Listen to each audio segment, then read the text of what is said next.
Everyone, चलिए आज अपन देखेंगे 3 मिनट में कार्डिक साइकिल फुल देखेंगे। ठीक है, पहले अपन जान लेते हैं सिस्टोल का मतलब क्या होता है, कॉन्ट्रैक्शन होता है। डायस्टोल का मतलब क्या होता है, रिलैक्सेशन होता है। कार्डिक साइकिल की डेफिनेशन क्या होती है, हार्ट के अंदर होने वाले जितने भी इवेंट्स जो होते हैं ना, जितने भी सिस्टोल डायस्टोल इवेंट्स होते हैं, वो एक पर्टिकुलर एक साइकिल में होते हैं। उसी साइकिल को हम क्या बोलते हैं, कार्डिक साइकिल बोलते हैं। इसका टोटल ड्यूरेशन जो होता है आपका 0.8 सेकेंड होता है। इसमें फर्दर तीन इवेंट्स होते हैं, जो कि आपका जॉइंट डायस्टोल, एट्रियल सिस्टोल, आपका वेंट्रिकुलर सिस्टोल। ठीक है, जॉइंट डायस्टोल का जो समय है वो 0.4 सेकेंड है। एट्रियल सिस्टोल का जो समय है वो 0.1 सेकेंड है। और वेंट्रिकुलर सिस्टोल का जो समय है वो 0.3 सेकेंड है।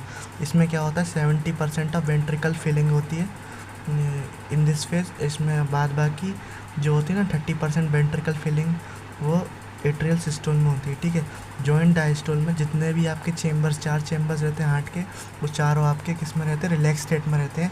फिर उसमें क्या होता है, जॉइंट डायस्टोल से एट्रियल सिस्टोल कैसे आता है, तो अपना तब जाके अपने को पता है कि जो हार्ट होता है वो ऑटो एक्साइटेबल होता है। तो वो क्या करेगा, अपना ऐसे नोड को इम्पल्स भेजेगा, ऐसे नोड से ए बी नोड में जाएगा। फिर ए बी नोड से आपका पूरे एट्रिया में जो है कॉन्ट्रैक्शन कराएगा। पूरे एट्रिया में कॉन्ट्रैक्शन होता है तो 30% जो है वेंट्रिकल फिलिंग हो जाती है। फिर इससे क्या होगा, जब ये वाला स्टेज आ जाएगा तब फिर ए बी बंडल के थ्रू आपका वेंट्रिकल सिस्टोल में जाएगा। ये वेंट्रिकल सिस्टोल होगा, वेंट्रिकल सिस्टोल होगा। वेंट्रिकल सिस्टोल पूरे वेंट्रिकल में किसके द्वारा फैल जाता है, तो परकिंजी फाइबर के द्वारा फैल जाता है। ठीक है, जॉइंट डायस्टोल में जितना भी आपका एट्रिया, दोनों एट्रिया होते हैं ना, लेफ्ट और राइट एट्रिया से जितना भी आपका ब्लड होता है सब आपका वेंट्रिकल में जाके कलेक्ट हो जाता है। फिर एट्रियल सिस्टोल होता है, बाद बाकी 30% जो होता है ना, वो एट्रियल सिस्टोल से आ जाता है। फिर अब आपका क्या हुआ, वेंट्रिकल पूरा भर गया, तो अब वेंट्रिकल क्या करेगा, सिस्टोल करेगा। वेंट्रिकल सिस्टोल बोले तो वेंट्रिकल कॉन्ट्रैक्ट करेगा।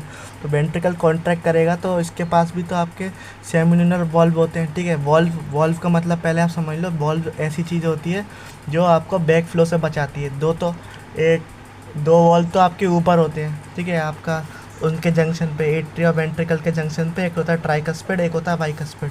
ठीक है, इस जॉइंट डायस्टोल और एट्रियल सिस्टोल में जो होते हैं ना, ट्राइकस्पिड बाइकस्पिड ओपन होते हैं, और वेंट्रिकल सिस्टोल में आपके क्लोज्ड होते हैं, और सेमिनुलर वॉल्व ओपन रहता है। ठीक है, सेमिनुलर वॉल्व क्या रहता है, ओपन रहता है। सेमिनुलर वॉल्व किस में प्रेजेंट होता है आपका, एक तो आयोटा में प्रेजेंट होता है और पल्मोनरी आर्टरी में प्रेजेंट होता है। कार्डिक आउटपुट की डेफिनेशन देखेंगे। कार्डिक आउटपुट क्या होता है, पर मिनट वेंट्रिकल से कितना अमाउंट ऑफ ब्लड निकलता है उसको कार्डिक आउटपुट बोलते हैं। इसका जो फॉर्मूला होता है वो heart beat into stroke volume पर